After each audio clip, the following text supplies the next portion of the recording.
everyone, and welcome. I'm Sheila Makhani, and I'm truly excited to host today's Fireside conversation. We are exploring something every leader faces, yet rarely admits openly making decisions without complete clarity.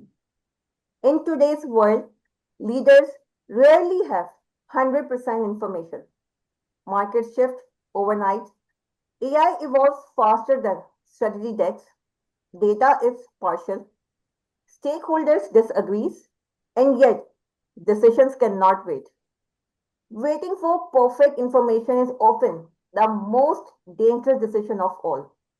So today we explore how leaders move forward when certainty is not available. It's a privilege to introduce two exceptional leaders bringing distinct but complementary lenses. Our first guest is Thomas Valenta. Thomas brings a global governance and enterprise transformation perspective with decades of experience leading large scale programs and advising organizations at strategic levels. Thomas understands what it means to commit resources at scale when the stakes are high and the information is complete. Thank you, Thomas, for joining us today and welcome to our Fireside Chat series, first episode. Shanita, thanks for inviting us. Our second guest is Farhan Bhatti. Farhan brings the technology and execution lens. Is a technology executive driving innovation in fast moving environments. Farhan operates where speed, experimentation, and product decisions must happen under pressure. Welcome, Farhan. Welcome to our Fireside Chat series first episode, and thank you for joining us today. Thank you so much for giving the chance. So let's turn this conversation in life experiences. My first question to you, Thomas. When was the last time you had to make a critical decision without complete information? What made it difficult? Well, Shanita, it's an interesting question. And actually, it was today. And it was in every time. So when I moved into more complex projects, when I moved into more program environments, all decisions every day were with incomplete data and information. So there was always a interest to look at the decision making in a holistic way, to try to intuitively grasp the situation and challenge your assumptions you have in your beliefs, which drive you into decisions. So I recall the Ford CEO Mulally, who was saying there is no wrong decision. It's just the consequence you have to deal with. So you decide something happens, and then you have to deal with that. And Jeff Bezos from Amazon tells us basically the same thing, or Ed Catmull from Pixar. So if you want to look at Google and Google these three guys, you will see that they understand that decision making at a certain level, complexity level, is a thing of holistic views, of intuition, and not so much of trying to have all the data available that's possible. And what you have to develop as a leader, and what I learned in 2001, 2002, to develop in a program management environment is, as you said yourself, better make quick decisions than delayed decisions, because a team depends with their self-esteem and with their progress on quick decisions. So keeping the team safe and ensuring the team can work together, that's very important.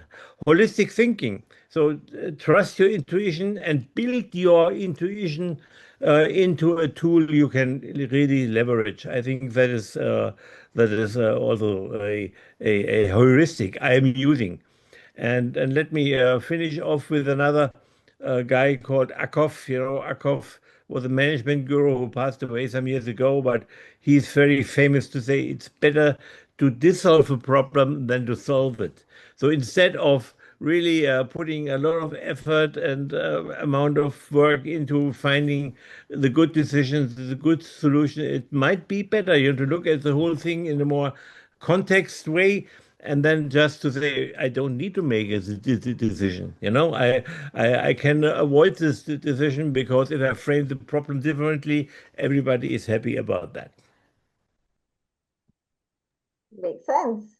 So, Farhan, I have the same question to you, right? That when was the last time you had to make a critical decision without complete information, and what made it difficult for you? It feels like it's been most of a lifetime because the kind of the work that I'm in, it's always we need to get things done, we need to deliver, we have to align ourselves with the go-to-market strategy, and most of the time we don't have the complete information available. We try to be quite agile in adopting and being very strongly believing in progressive elaboration. I'll just explain one of my recent example, how we were facing this challenge and how did we dealt with that. So since there has been a lot of AI adaptation coming in and everybody is trying to get some kind of AI feature or implementation within the existing suite or software platform uh, that's been offered to their customers. Since mainly I've been into SaaS for several years, I will be driving from there. So the recent scenario was like we needed to decide on and then commit a major architectural change to incorporate our some AI-enabled features in our GRC product. And GRC is a very highly regulated area, governance risk compliance, and we have to be sure about how it's going to be tightly regulated and it does not have any impacts around it. So it was tightly regulated and and there was incomplete data on customer adaptation, performance in production like scale, how it's going to behave, and then regulatory interpretations, because we just don't want to be in one geographical location and different regions have their different impacts. So it was quite challenging for us. We didn't have enough information at the time, but we decided to go with it and implement it. So recently in 360 factors, we decided to push us significantly architectural change was for a compliance platform, as I mentioned earlier. And we had early signals from a few design patterns, but not longer term data performance or regulatory comfort or full cost of change. And we still wanted to go with it. So what made it even more difficult at this time was there was conflicting inputs. Like sales were pushing in for speed, engineering highlighted unknown risks, compliance teams were cautious, and on top of that there were data gap. Only a few pilot customers, no clear regulatory guidance yet. We have to move on with it. And then there was certain irreversibility. Once we once you change the architecture like data flow and all those things, there is a very high cost for the rollback. So we were sweating and we we wanted to continue with that. So we made a very hard decision with a mix of pressure and ambiguity from sales wanted to feature yesterday. Regulatory guidance was still evolving, and we knew that a wrong decision could hardcore technical debt into a critical GRC system.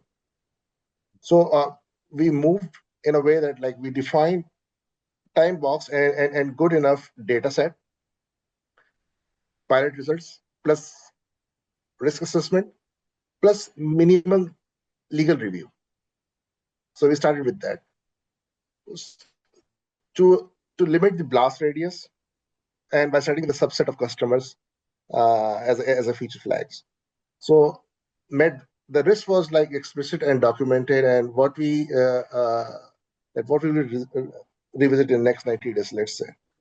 So like we move forward once we had enough to bound the risk and limit the blast radius and not enough to be perfectly comfortable. The decision was less about certainty. It was more about structuring the risk and keep it sustainable. So that is the most rigorous example that I've just faced. But you know me from past, so, so this is something that we have to live through all of our life.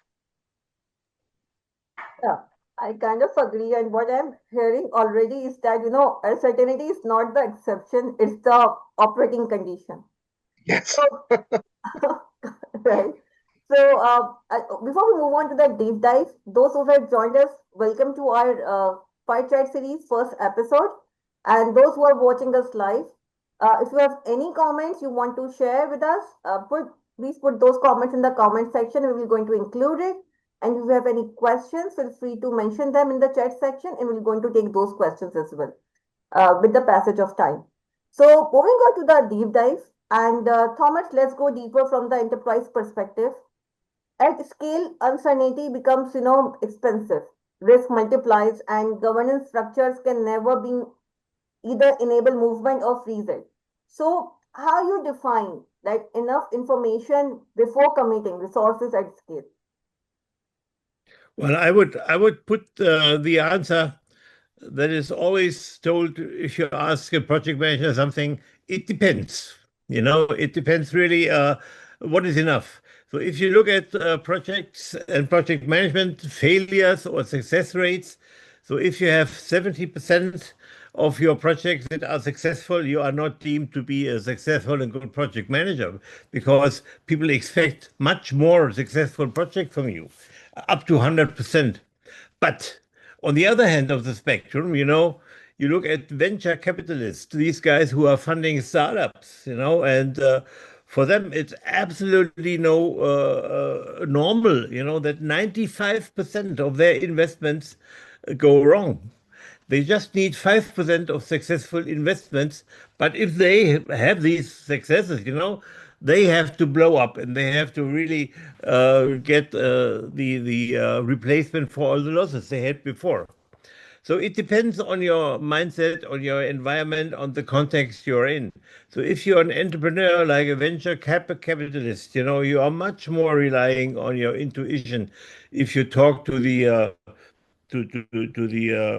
founders of the startups, and you look at small signs, and they are sufficient. You don't need a lot of big data. Well, you're asking for a business case because not because you want to have the content of the business case, but you want to have the uh, the presentation of the founder.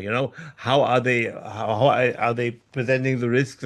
How positive are they? When I look at Farhan now explaining, you were always smiling if you talk about problems.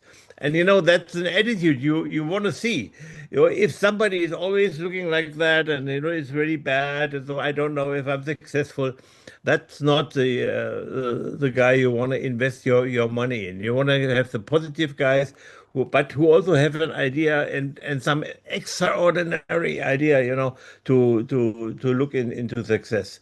So what are these entrepreneurs and the venture capitalists looking for? They are looking for, is that startup able to create a huge, massive market? Will there be millions or billions of customers that are paying maybe a small amount, but is it scalable? Are the founders, do they have, are they standing out? So if they are looking at founders, let's say they have a venture capitalist round, and they're looking at 20, 30 of these founders. They are looking for the one who is really sticking out, who is standing out, who has an idea, who has an attitude and a smile, and looking for that. If you look at the project manager, on the other hand, the project manager always is expected to be successful with the current project. That's 100% expectation. And now you go into a steering committee and you present your projects and your risks and maybe your issues and all you have. Well, I haven't seen many project managers smile in steering committees, actually. They are a little bit afraid of it. So, it's a mindset thing. And I was very lucky because I was working for IBM 31 years as a project and program manager for IBM clients in different industries, and I could see the same pattern across the industries. What they really want is, as a project manager, somebody they can trust in, somebody who is delivering to a short promise And it could just be as simple as say, next week we will have a joint dinner. That it's a promise you can give to build the relationship with the customer and to discuss topics of the official thing. But when I then moved, from projects to programs, which is programs are these kind of initiatives where you have maybe lots of projects, and the benefits you are achieving from programs are not coming necessarily from the small project you have in there, but from the interdependencies, from the interconnections that you then create some additional value. And if you go to this, um, it's really elevating your view on the whole thing of being successful. Programs, I say, can be always successful because as a program manager, you are able to change a lot. Even in the targets, in the approaches, you can create new projects, and you have always uh, to understand what your stakeholders mean by success. And by the way, maybe I mentioned this here. It's a very good thing I recommend to everybody who, if you haven't taken that, have you heard about the more framework of PMI? Relatively new, MORE, and there is a free class, 2 or 3 hours to learn about this. And I think this is very worthwhile looking into it. And even you can get a certificate and a PDU for it, but that's not the case. The case is that you learn what PMI means with more, because um, it means that you take care about the perceptions your stakeholders have about what you're doing. And exception setting, is something we have to do in programs, for instance, because the stakeholders are looking at what we have achieved or what we are doing. And if you don't influence their view on what we are doing, then you won't have this view seen as a success. Look at, for example, the Sydney Opera House, when it was built. The architect was fired, and they spent much more money and much more time to do that.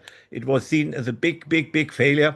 And today, Australians, every Australian is proud of that thing, and it's a huge reputational benefit that came out of that project or program. And so you can influence the view of people on a certain outcome, and this is what you will see here. So the question was about the entrepreneur and project management mindset, and what is seen as a successful or enough data for a decision. And though the answer I gave before is already there, it's not that you have enough data. It's really that you influence the view on the success, on the outcome of your decisions, and the more framework from PMI again will help you make that better. Right. So, Thomas, can you guide us? Where is the threshold between prudence and hesitation? Well, it depends again. So when I had a team, and the team was well working, they trusted me as a leader, I could show some hesitation, and I could ask for help in these decision-making things. But if the team is relatively new, they are built up, they are trying to work together and to collaborate, then I shouldn't show hesitation. I have to show the vision and the security. I have to give the psychological security to the team, that they understand, okay, that's the way we are going. Because if you are in this, let's say, fragile environment where the team is not yet really working, performing, then every disruption, every doubt in the leader, will create a much bigger damage in the collaboration and in the trust and in the self-confidence of the team, and you have to avoid that. So this is one aspect of decision making. It's not only the speed, but it's really the confidence you are showing as a leader. That's very, very important. All right. So, if I would move on with this one, the question comes to me is that, Then how do you decide, right, when to pause versus when to proceed? Um, I would always say proceeding should be the first choice, and pausing should be a tactical tool.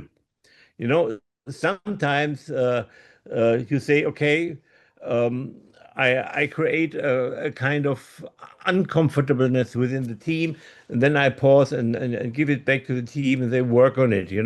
Think about it. Do you have a solution? Is it even a problem? Or if you have a risk identification workshop, you're doing exactly this. You are stepping back and giving the team a certain time frame to think about problems, about things that could go wrong, and you give it a pause. But if the team comes to you with a decision, and you as a good leader, you tend to proceed and make a decision speedy, and not to pause and that I need some time to wait for it. No, no. As a leader, you shouldn't take this time.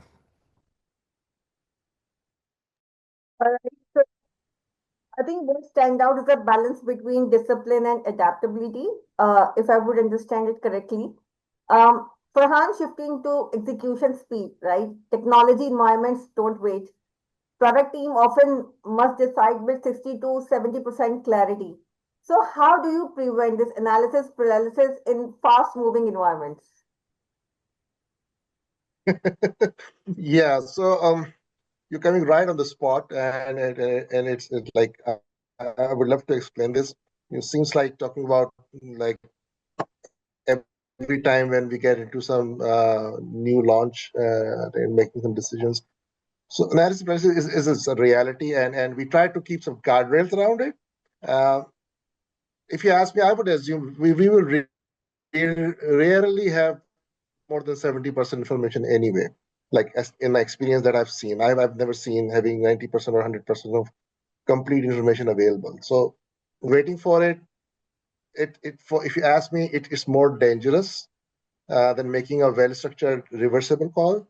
Uh, because in product and technology, the cost of slow decision is often it's an invisible but huge lost in learning, lost in market, and it also demotivates your team. So when you're working with techie people, they want to produce things also, and they want them to be used by the people, by the customers also. So we need to create that balance in between. So implicitly, if I say we do reference to that Boswell's rules, like most decisions should probably be made within somewhere around 70%, right? So that's something that's been there as a rule for me. Um, if you would like I can go beyond that. Like we use some tactics to avoid or reduce the risk of analysis process. Is generally we do three different things or stuff that helps around it. One is we try to classify the type of decisions that we are taking, and mainly we break them into two. So one is like hard to reverse. That would be architectural change or some kind of vendor lock-ins. And since we deal in GRC, so there are like regulatory commitments that we need to take care of. And then there would be like there will be different type of decision easy to reverse. Like it's some kind of a feature we want to toggle with, experiment with something, some pricing test kind of a things like that. So for type 2 decisions, like I say, easy reversible, I actively push the team to ship with the parallel data and treat it as an experiment, not as a verdict, because that is one of the, uh, I would say, key factor getting into analysis paralysis is people want to bring in the results as being the verdict, as in commitment. So that's where I try to work with the team. I say, look, we're just saying it's an experiment. We are not asking you for providing us some kind of verdict or some kind of commitment that this is whole and whole truth. And the second thing that we do is we time box it. We time box the analysis. Uh, I would not go and ask my team to work on certain things, and when they are ready, they can come back. in certain uncertainties. I can give you an example. Like, let's say for a small team, I would say, why don't we gather up for 3 days, 4 days, kind of a thing? Let's get it done. On the fourth day, we can sit together, and then we have somebody being in certain position who can make the decision on that. So that how we try to avoid endless meetings and circular debates going on and on and on. And we tied it up with design it with small and cheap kind of a thing. We try to be controlled on our cost side. We can do a feature flag. It can be A/B test. We can pilot it with some customers. It can be dark launches. So the goal is to transform unknown into a major learning quickly. So unknown is something. It's the fear of unknown for everybody, like as being a human. So that's how we try to work with the team to make them understand that we are not asking you to provide a verdict, and we are not asking you about the unknowns. Why don't let's walk it through in a systematic and structured way, so we can come up with some major learnings. So as an examples, I would go into I would just say it's a one-way door, it's a two-way door kind of a thing. So I hope I'm clear. Yeah. If you want, I can explain further more in detail, So or if you think I missed anything. we can discuss it, and might be this will come out later as well. So in other questions too might be. So I would just read a comment from our one of our member who has joined us that in our case, the more information we provide to our committees, the more information they ask for us. So it's vice versa. And it happens. Zara Khan has mentioned this comment. So, but time boxing sounds like a good approach too. So I will move on with the I think the follow up question on it to you, Farhan. That how do you, when the data is limited, right? How much do you rely on experimentation then? Oh, that's a tough one. I have uh, to. uh, yeah, you have to be on that. So it's again we constantly look at the risk also, that how we managing it. We don't have unlimited funds, and we don't have unlimited time also. So we have to come up with the solutions at the right time to be there in the market, at least being at the level where everybody else is selling it. So we should be there, not falling behind on that. Um, when, as I discussed, like when we do time bound, we don't just time bound the what we're going to deliver kind of a thing. It's also tied up with some success factors. And then we say, okay, fine, step number one done. This is the success we'll get. It can be some prototype, it can be some sessions with customers, showcasing them what we are building, kind of a thing. And with that input, we can see how off track or on track we are. And based on that, we can regularly check what's the cost has been involved into it. We do find some places where we have incurred a lot of cost experimenting, and we've not been able to get to the desired results as such. But in the start, Thomas said it nicely. Like I really loved his phrase, like when he said that it's not about right or wrong decision kind of a thing. It's the decision that you're taking at a certain time. So if the team understands that, if the board understands that, it makes things a little bit easier, because if the stakeholders are with you, they understand the bars and everything. Only then you can continue with this kind of experimentation and getting the results out of it. Yeah. So Farhan, I see a question for you that how do you balance the speed versus accuracy? Speed versus accuracy. Okay. So somebody like been through, like I've been in this shoe, so I can get it. Um, if I say speed versus certainty, I may always be into a debatable situation, kind of a thing, and that's what happened all the time. So I'll share how do I take my team towards it. I would not say it's speed versus certainty. I think it rather would be speed versus learning. So as soon as I change the phrase, it makes things way much easier for me and for my team. Like if you're not deciding, um, you're not learning basically, and if you're not learning, you're falling behind. And in our business, in technology business, if you're falling behind, it's end, right? So eventually you will wash out. You will not be there anymore. So if a decision, again, I would say if it's a reversible kind of a thing, speed with guardrails beats slow perfection. It's if it's irreversible, then it touches the safety or compliance, anything like that, or trust. I trade some of the speed with the certainty at that time because the stakes are higher at the time. But still, I would say I would avoid endless delays because that is one of the things which drags your project, drags your product getting into the market. Uh, and like I stated the decision like how can I communicate where we are 70% confident or 60% confident kind of this thing. So uh, we just state the decisions, we state the rationals, we set the risk and what we'll monitor, and we state the review point also. So that's how we proceed with this. So, in essence, if I would say the movement creates the clarity, and then we move on, I think, in such situations. So now I want to have some dialogue or interactions among both of you. So, and want to have your opinion, what both of you say on a few things, right? Which we got. So, the first question, right, to both of you is the speed more important than certainty? Farhan, we begin with you. uh, I go with the speed. As I said, like certainty is something I can manipulate it. I can change it in a way that it can be progressive collaboration, it can be progressive learning, and how good you are with monitoring and observing what's going on with the stuff that you are proceeding with.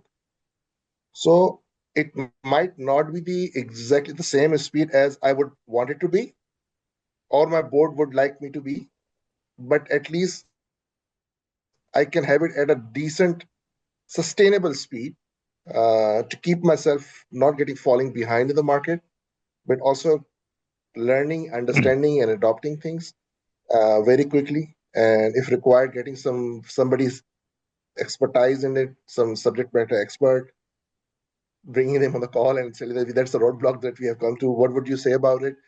So we do different kind of tools and techniques. We get a lot of engagement. But then again, if you ask me, uh, I always try to change the word this uncertainty for my team and use different kind of Yeah. phrases and terms. So just keep them moving on. So, speed for you, Farhan? Okay. Thomas, coming back to you with the same question. What do you have to say? Well, I really agree with Fahan on that one, and if I compare speed, which is an objective thing, you are speedy, you can measure it, and how fast you make decisions. Are there any delays observed by people or not? That's objective. But uncertainty is very subjective. Some people are uncertain about a certain situation, and other people feel really comfortable in the situation, can do that. I always recall in myself, what would a firefighter do? And firefighters, they need to be very speedy because they rush to the place of the incident, if it's a car accident or a house on fire, they rush there, and they are not very accurate. They just drive through, and they come there and they rush in, and the first thing they do always, they don't try to extinguish the fire or whatever. They really go in and make sure that they save people, save lives. That's the first priority. They have a clear, let's say, face concept, what they are doing in such a thing. And yet, every of these cases is very special because, other people, other fires, other time of the day, the weather conditions, everything is different. So they really learn in these things, but they mostly learn by training. And they are training to be speedy and to have a roster of decision marks, where they go in and can decide very quickly based on some signs they see. So I always, if I am in a project situation which seems to be difficult, I go back. What would the fire department do? Because they are the real program managers and they are prepared for that. And the society is investing such a huge amount in their training, in their equipment, and everything they do. So it's sometimes very worthwhile to step out of our world of project management, and because the whole world is doing projects, they just don't call it like that, they call it it's our incident, it's our whatever, we are doing. And another aspect on that speed versus certainty, if you delay things and try to experiment, try to learn, that's all worthwhile in a safe project environment. But delays can increase the risks for people. If you, as a firefighter, delay saving the people in the house, then they might be burnt. You only have a minute or two or whatever to get them out of it. So this has to be very speedy, and decision making has to be very clear. Having said this, what they always do in Germany, at least, it's if you save people, if you go in extinguishing a fire, you always have to be sure that you protect yourself and your colleague besides you. That's why they go in teams of two always. And because everybody has to protect the others against missteps or whatever. And then again, about this 70% confidence level, and I think in the project management world, it can seem a very low percentage where you need more elaboration, more feasibility studies, more other things. But on the enterprise level, the CEO and other people are up there. They are doing. Um, if they would have a 70% confidence level, they would be very happy. But they are not happy all the time because they have to make decisions on a very much lower confidence level. Decisions in just with a small hint of where it could be going. And then, as you know, the CEOs I mentioned said, I don't bother so much about making the right decision because there is no right decision. If I make a decision, something happens, I have a different setup, then I go this way. And a project manager is also hard to do that because they normally think they have to stick to the project objectives and the targets and the budgets and the timelines. They are much more constrained in the strive to provide them a control, about how progress is. But on enterprise level, on startup level, that's not the case at all. You are living the life within certainty. That's also a thing I'm always saying. People are complaining about VUCA, volatility, uncertainty, chaos, or what is it? Yeah, chaos and ambiguity, and I think life is VUCA. If you don't have VUCA, you are dead. Imagine that. You have no movement, it's everything is certain, like on the graveyard, you are certain this is your spot, and there's no chaos, there's also everything ordered, they are lined up, and there's no ambiguity. By the way, with no ambiguity, you don't have any freedom because everything is set. Yeah. So VUCA is not something bad. VUCA is life, and you should embrace VUCA. All right. So I think if I'm understanding it correctly, you have also chosen the speed, right? In between speed and accuracy, if I would say that. So, and you also agreed, actually, you have also responded to my follow-up question. So I will go to you, I think, Farhan, because you already heard uh, Thomas on it. That how do you communicate a decision when you are only 70% confident? Hmm. So It's like, how do I communicate with the team, right? And the Yeah, management. So your that, take on this, right? When you are 70% confident. so again, what I do is with the team, when I'm interacting with the team, it's always about, I would not say we don't know. There is an unknown kind of a thing. I treat it in a slightly different way. I say, hey, here's what we have right now. Okay, X, Y, A, B, C that we have, and in next 5 days or next, or, let's say next two sprints or three sprints, we would know this much, and then we'll engage ABC, which will help us get more input because we will be able to showcase something and get the inputs, and this is how we're going to move with this. So instead of bringing the focus toward the uncertainty and fear of unknown to the team, I always bring up conversation in a way that is systematically placed, structured. It is structured, and I don't say we don't know. I say we would know it within that amount of time by doing these particular activities, and then we can regroup, and from there we can choose the course. So that's how I work with the team when it comes to the top management. I use most of the similar techniques, that this is what we have, and these are the steps we are going to take within specific time, which will provide us ABC elements which can help us to either move on with the decision or make some changes or make some tweaks, or even worst case, if you want to pull the plug.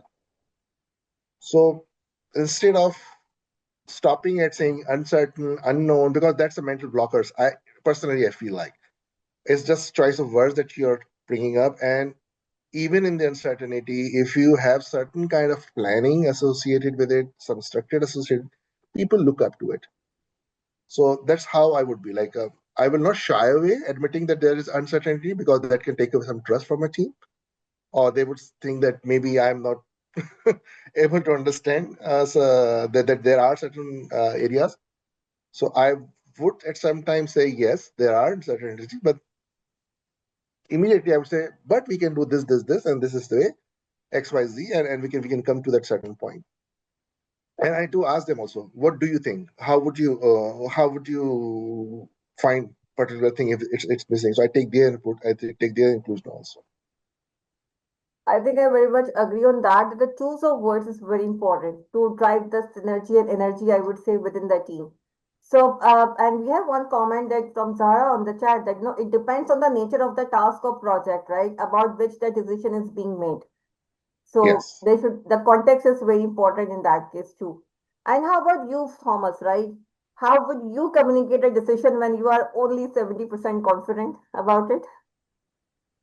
Well, it it depends, you know. I think as a project manager, as a leader in this situation, you know, I as and basically Farns is the same thing, you know. It's you own the vision, you own the approach, and you own the narrative. You have to be consistent what you tell the team, so that the team is not confused by what you are doing and saying. So even if there is a 70 or only 50% confidence level of that, you know, then you still have to seem confident about that, you know.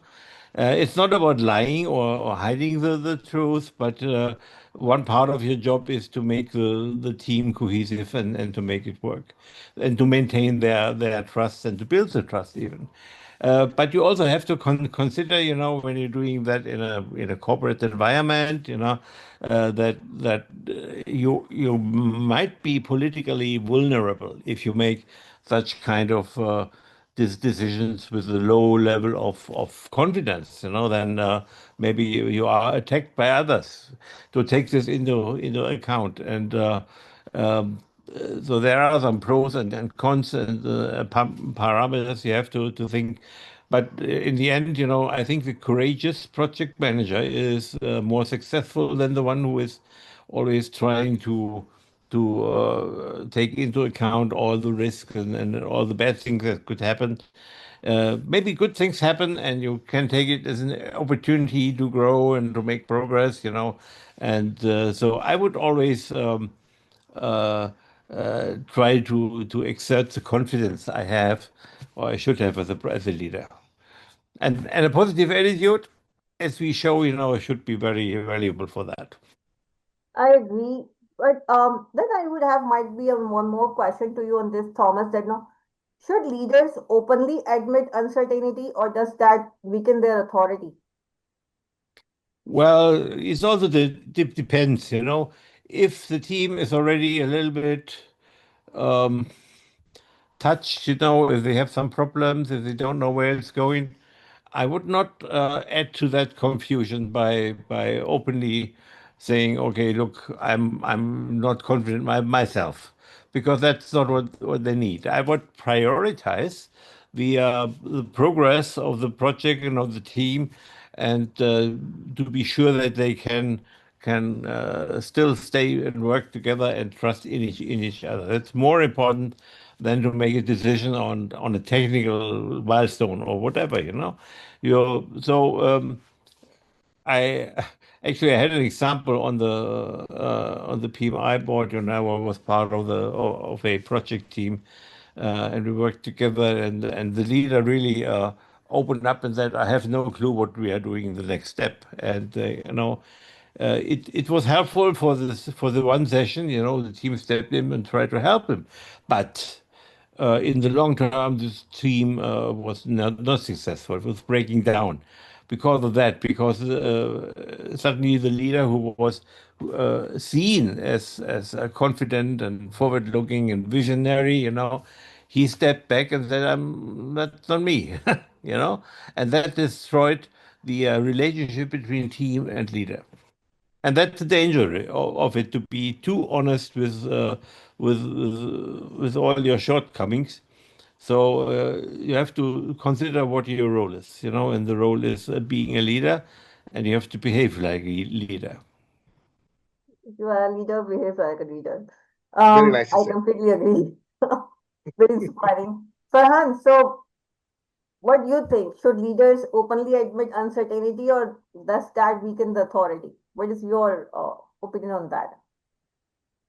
Uh, as I mentioned earlier, that the way I try to communicate with the team, I try to create a balance between. I can be a person where my team starts to think about that this person would never understand our concerns, or is not able to realize the uncertainty, because that is reality also.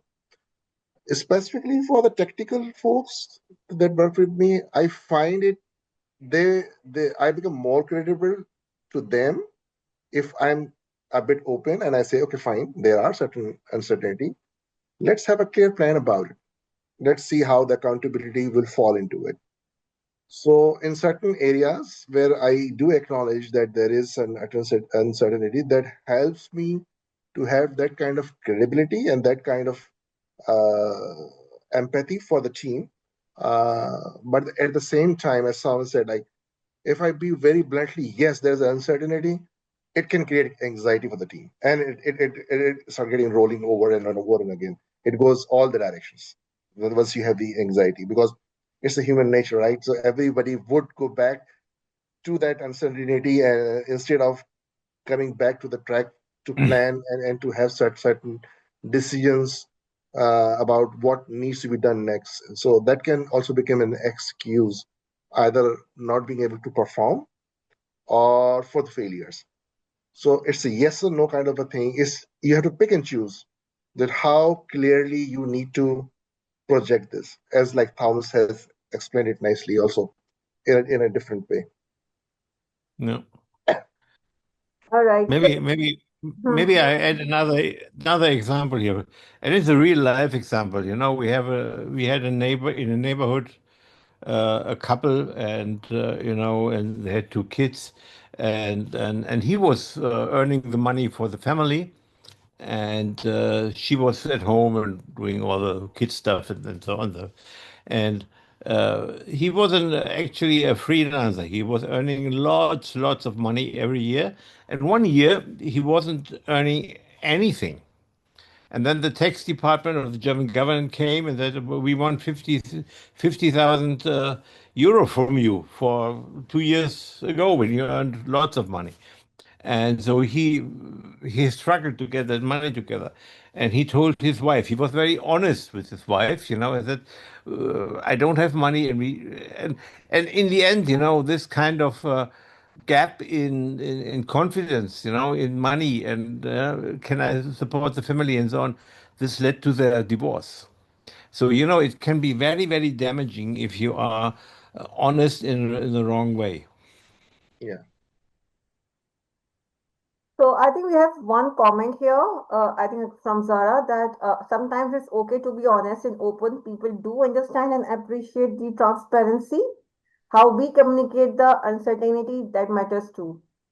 So I think communication and ownership both are important. So let's make this practical for our audience as well.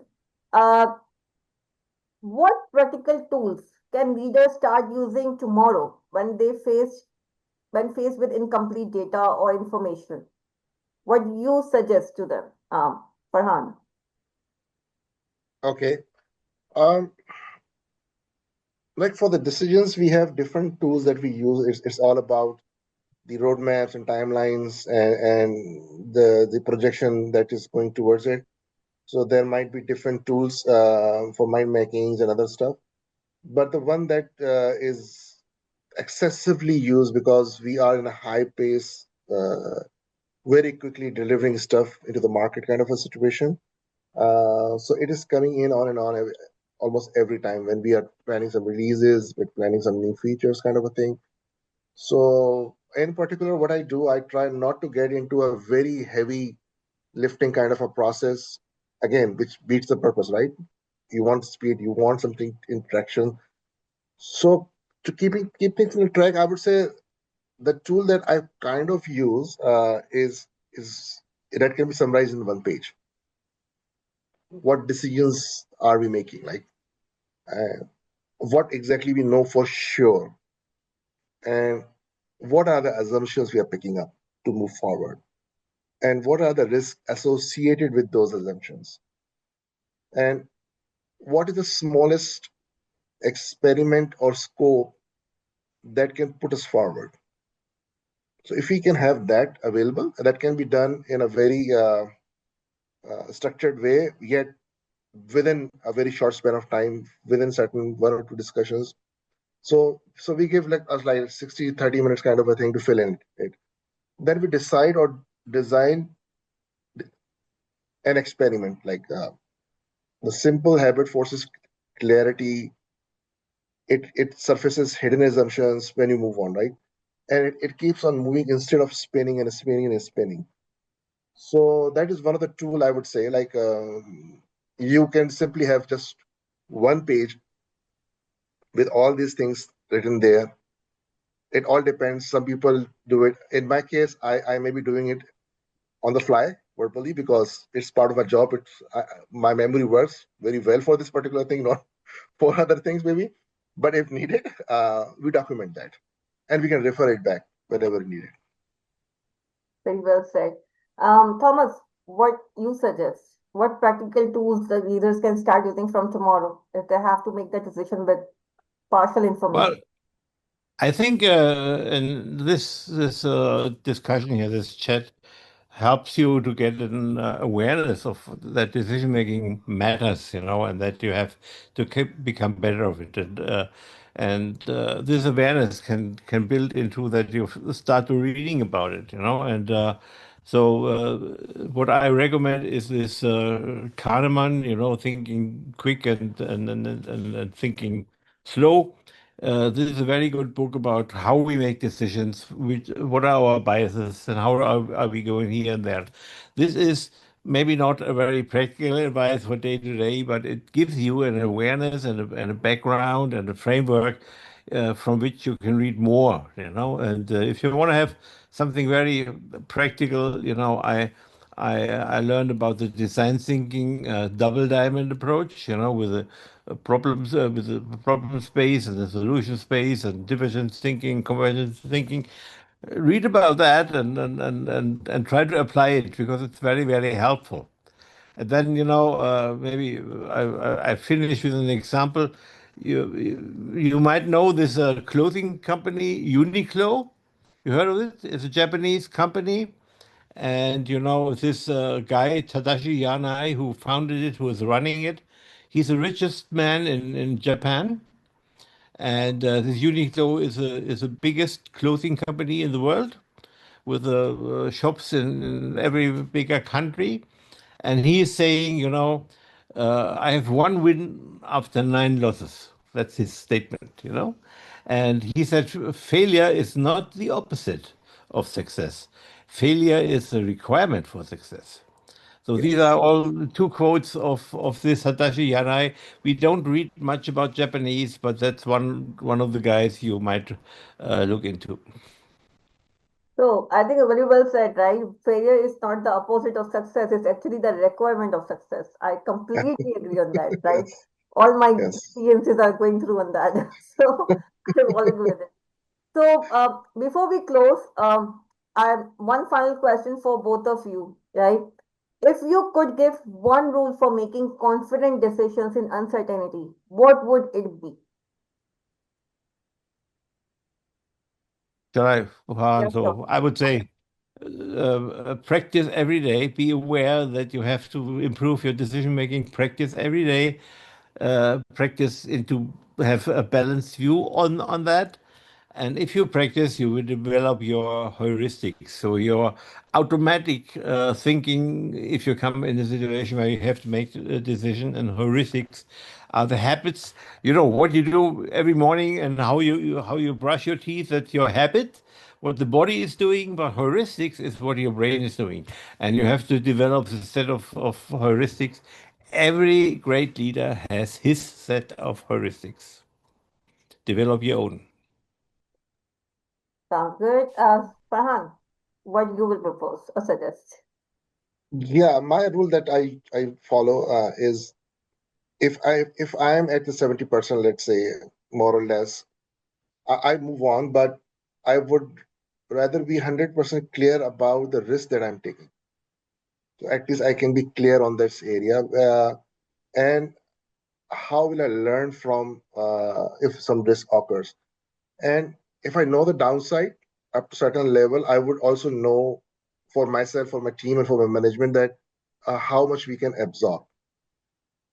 And as Thomas said, if you can observe the progress and you can make the decisions, I would phrase it in a way that if you know how to update your decisions in the progress, so that can make you keep on moving with the courage even when the picture is not complete, 100% complete, but you can move on with that if you know the risk, what you need to absorb, and plus how you can update your decisions, because sometimes we monitor things very effectively, but we fail to update our decisions accordingly. So that is one thing you have to keep a close eye on. Very well said, Farhan. And we have one comment, I think again in the comments that by Zara, that apparently Tadashi Runai's philosophy is one win is enough if you survive nine failures. So very inspiring, I Well, would say. it's a perspective thing. If you need nine failures before you have one win, then yeah, they are the requirements for that win. I would say do Sounds it good. quickly. The sooner you get through your nine failures, you will be closer to your success. So we have one question in the comment, right? I would say before signing off, we are going to take this last question that would you agree that an ability to decide even under a high level of uncertainty is rather an inherited trait of a manager or project manager? Or do you see it as a teachable skill? Well, I wouldn't call it teachable, but I would call it developable. Yeah, you Hmm. can develop that skill, and you can develop it. It's like learning that, if you have wise people who have a high wisdom, they are balanced and they have a whole range of reactions towards certain things, and they also decide well, and that's how they develop these skills over life. Because if you imagine you are a young person and have no skills in this area, you will always make mistakes. Either you kill yourself very soon, or you develop the way out of this situation. Any thoughts, Farhan? Uh, yeah, I also believe more in the coaching side. I don't try to take it away, making things being inherited. In my life, my own experience, there are certain areas which brings value now to my team or to my life. I never had them. Maybe it can be a debatable thing. I never discovered it, but through learning, through coaching, having mentors, observation, looking at the leaders, how they have been dealing with the certain particular situations, and seeing them taking those courageous decisions and holding it, that gave me the inspiration. So that's what I say to everybody else. So we learn a lot from observation. We tend not to realize that, but it's more coming in from the observation, being in the action and understanding what's going on around you teaches you a lot. Mm. That's great. And making decisions is a skill that is, I think, best taught by mentors. If you choose the right mentors who help you make decisions, either in an ethical way, ethical decisions Yes. making, or in a business way, project management or whatever. Completely agree. I think there's nothing other way. Coaching and mentoring is the best thing, right? Anyone can have in their Yeah. life and in their career path. So let's come. This brings to the conclusion of this fireside conversation today. So today's conversation reminds us of three powerful truths: that clarity is rare, but courage is essential. Frameworks reduce fear, and transparency builds trust. Leaders are not paid to wait for the perfect information. They are trusted to move thoughtfully, decisively, and transparently. Um, Thomas, Farhan, thank you for your wisdom and thank you for your time today. And thank you to our audience for joining us. I'm Sheila Makhani, and we look forward to continue this conversation through our blogs and would love to have your comments and feedbacks over there. Good afternoon and have a good weekend, everyone. Thank Have you. a nice one. Thank you. Thank you. Bye. Take care. Bye bye.